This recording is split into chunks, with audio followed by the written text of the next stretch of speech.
In this training session, we're going to look at the ARP watch daemon that's part of the network services. So again, here in the management console, we're going to expand network services and we're going to take a look at the ARP watch daemon. If this is the first time you're running the ARP watch daemon, you are probably going to get a warning down here telling you that you need to install the PCAP driver.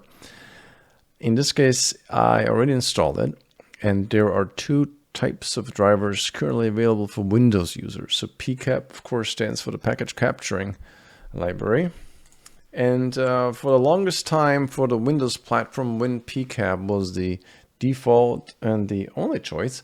However, in 2018, that project sort of went to sleep, and there haven't been any improvements, any updates to address and refresh the library for newer versions of Windows. Instead, the PCAP project kind of stepped in and came up with the NPCAP library, which has been updated and is supported for all versions of Windows Server, so 2016, 2019, etc., etc. The biggest difference between those two, other than that NPCAP is a little more timely, is the license. WinPCAP was entirely free for as many installations as you wanted, whereas NPCAP does have some restrictions for commercial usage, which at the time of I'm making this video is a 5-system usage cap of the free edition. In most cases, you'll only need it on one host with EventSentry, because you're just installing this on the machine where you actually run the EventSentry installer. So it should be a non-issue, but something to keep in mind if you plan to install this on multiple systems.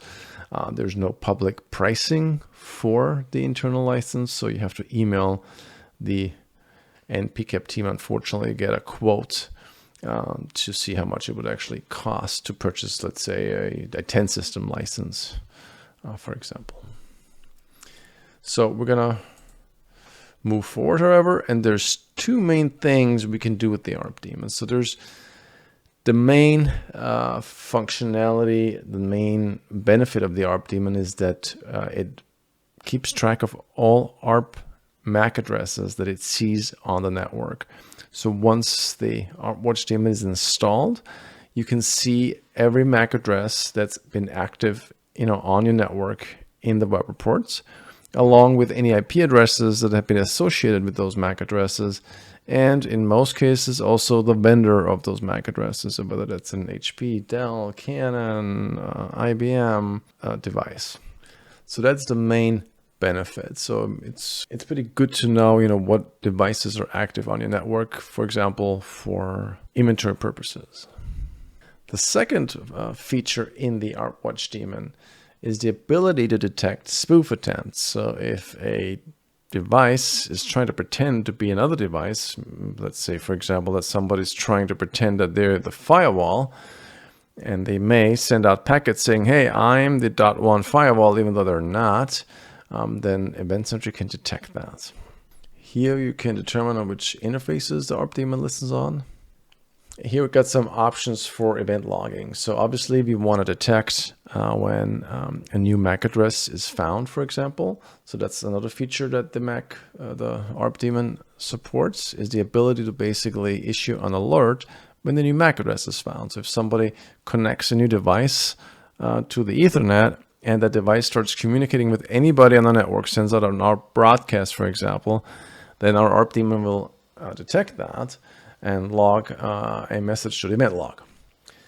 The ARP daemon has a learning period, so it wouldn't really make sense to install the ARP daemon and then suddenly get hundreds of alerts for every device that it's finding on the network. Instead, the ARP daemon has a learning period, and during that learning period, new MAC addresses are being logged to the event log, but only as the informational event severity. And of course, you can adjust this. After the learning period, new MAC addresses are logged with a warning event severity, so that you can take appropriate action, and spoof attempts then by default are logged as error events. And finally, on the bottom there, we configure to which database that information is written to. We do have some additional options here for the spoof detection. So you can whitelist MAC addresses if you're saying, okay, this MAC address is absolutely safe. Don't ever generate a spoofing attempt. And the same goes for authorized IP ranges. So if you have IP ranges that are mostly for network for DHCP-based addresses, then you can add those here as well to cut down on the false alerts. And what does this look like once it's configured? So once the learning period is over, somebody connects anything, a device, whether it's a Raspberry Pi or a Windows laptop, as soon as the device makes any noise on the network, it will be detected. You can also connect the ARP watch daemon to what's commonly referred to as a monitor port on a switch. The biggest limitation for the ARP watch daemon, of course, are network switches, because the port that the ARP daemon is connected to, or the EventSentry server for that matter, will only see traffic destined for that host, with the exception of ARP broadcasts that are, of course, sent to every switchboard. So it is possible to configure a switch port in monitor mode, which would mean that that switch port gets all traffic from the entire switch. So depending on the traffic on that switch, that could be a lot of data and may not be recommended, but it is something to keep in mind if you want to absolutely make sure that you're getting all network traffic from your network and not just rely on those ARP broadcasts. So switching over now to the web reports, we're going to look at feature, network, and ARP, current, and in its most simple form, you can see a list of all the MAC addresses, all the hosts, and manufacturers. And here you can see a sample report. You have a list of all the manufacturers. So we got VMware, Dell, Microsoft, HP, and so forth, and also all the IP addresses that are associated with those MAC addresses. And of course, the receiver and the receiver MAC addresses, where those MAC addresses have been found. And if you click on the detail tab, then of course you can see details about all the MAC addresses that have been found on the network and when. So you can see when was it first detected and when was it last seen. And the same thing, of course, goes for the history. So you can also view the history of the ARP daemon to see what type of changes have been detected. So here we can say that this MAC address for the first time was found at 2:15 p.m., for example.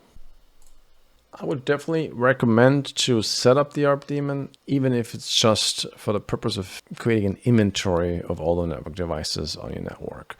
So even if you don't want to get any alerts about newly connected devices, maybe because there is a lot of activity on your network and people come in with new devices all the time, that may be okay.